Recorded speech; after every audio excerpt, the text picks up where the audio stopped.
What's up, good people? David Taub here from NextLevelGuitar.com. How you doing? Hope all is well, and I hope you're enjoying your guitar journeys. Today I thought I would show you a little lead guitar, some riffs. Like I was playing in the intro, I'm going to show you some kind of fast, fiery, like pentatonic runs that you can do, and it kind of sounds a lot faster than you're actually playing them, so it's a little trick there that we're doing, and we don't use mirrors or trapdoors to do this, so I'm going to show you how to do this, basically using some hammers and some pull-offs and whatnot.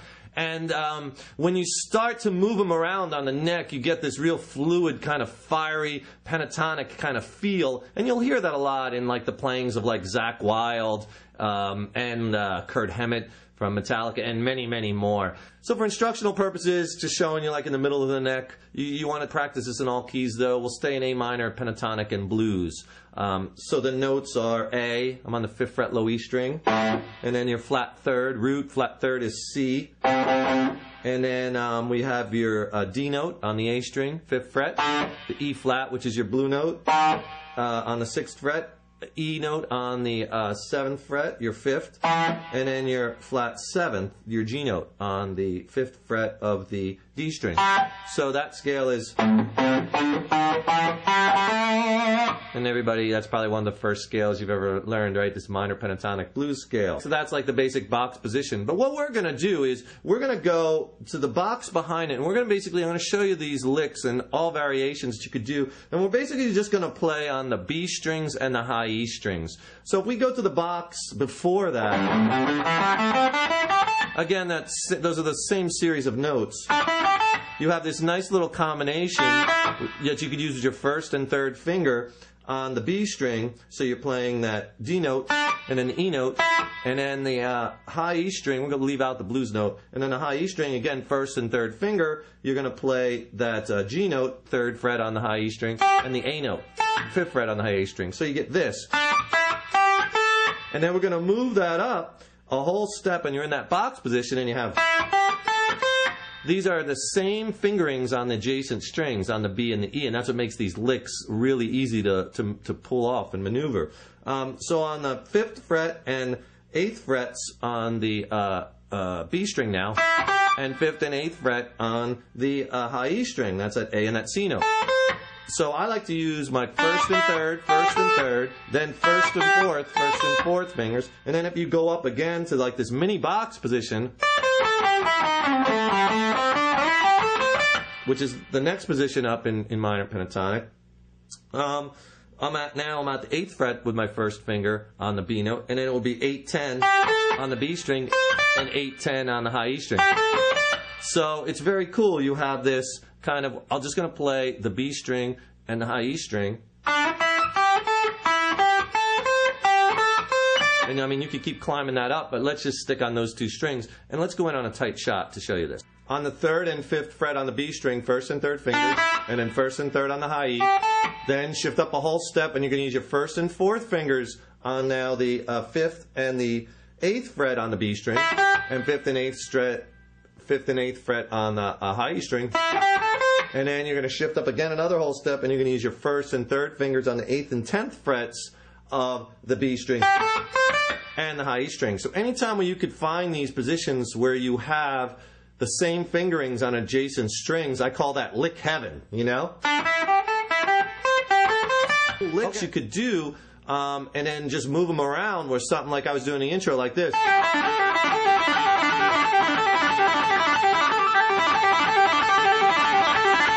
And then just move. And then keep this.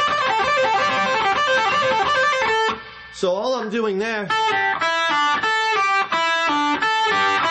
and then just speeding it up. So all I'm doing there is I'm taking the high E string and I'm barring my first finger across both strings, B and high E, and do that for all three of these little shapes. So pull off from the 5th fret to the 3rd fret with that 3rd finger. Pull down, pick the note, pull down, and then the same thing on the B string. Pick and pull down. And then just work up the speed. And then do the same thing with your 1st and 4th finger. It's a great finger exercise too. It'll build strength and dexterity. Again, pick, pull, pick, pull. Pick, pull, high E, pick, pull, B. And then you shift up again, same thing.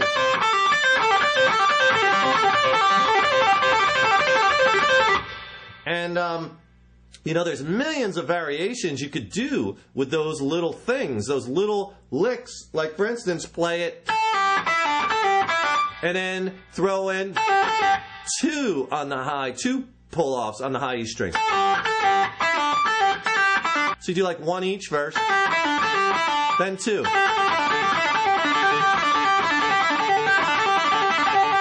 So it throws in that nice variation, and you could climb that up.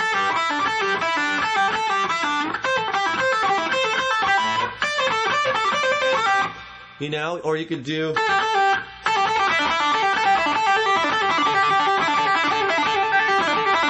all of that I was just doing like maybe 2 or 3 in a row. But it sounds like you're really playing faster than you really are because, again, this first finger on all of these stays barred. So you're really not even moving that, and you're getting those quick pull-offs. Remember, I like to pull down with the finger. So it's kind of like...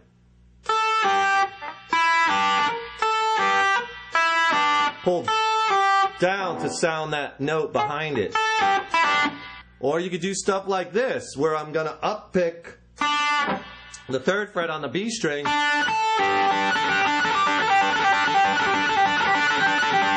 And all I did there was I did an up pick on the B string.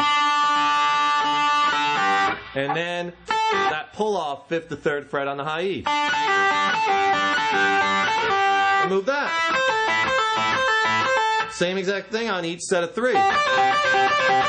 So it's a neat little positional kind of thing because you have these same fingerings, right, all up the scale on the adjacent strings. And you can just do so much. But start out slow and get the notes clean.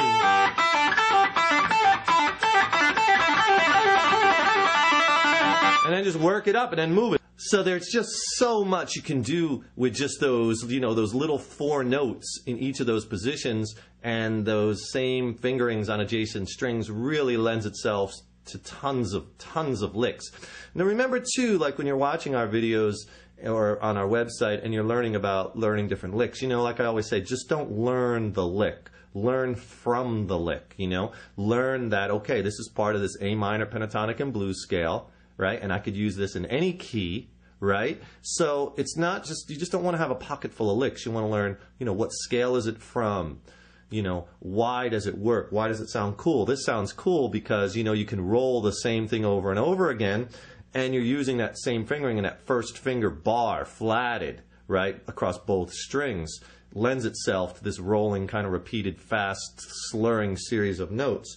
And you also want to learn variations of the licks, because you have all these cool licks. You just need to vary them to get more and more and more cool licks, and they just start dividing themselves in this weird kind of osmosis cell division type thing, you know. So you can learn so much just from these few little licks. Just don't learn the lick and then, you know, kind of turn it around. And, you know, if I had more time, I could come up with 15 other variations of those licks just by turning the notes around and playing them in different rhythms and whatnot, right? So, you know, one of the best things, you know, I learned a long time ago from one of my teachers was, you know, just don't learn licks, learn from the lick. It's invaluable. Okay, so hey, I'm David Taub. I'm with NextLevelGuitar.com, and you know, you can practice these licks over jam tracks too. And we have, you know, some free jam tracks that you can get I'll put a link to them right down here in this text box. You just click where it says more info in the YouTube text box, and it'll drop down,